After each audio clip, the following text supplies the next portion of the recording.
So first thing is to remove the outer covering and take the printer out of the plastic packaging. Now just insert the power supply cord here, so you just have to connect one end here and one to the main electrical supply. Now next thing is to take the rear paper tray out and switch on the printer, and also load the A4 size sheets there. Output tray is just at the front at the bottom of this printer, so you can just take it out as well.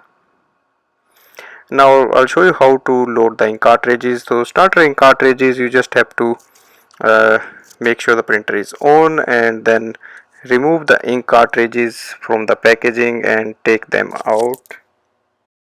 And once you take them out, you will see this ink cartridges, there is a orange color seal at the back side, so you have to remove that seal as well. Now remove both ink cartridges, both black and the color, you will see.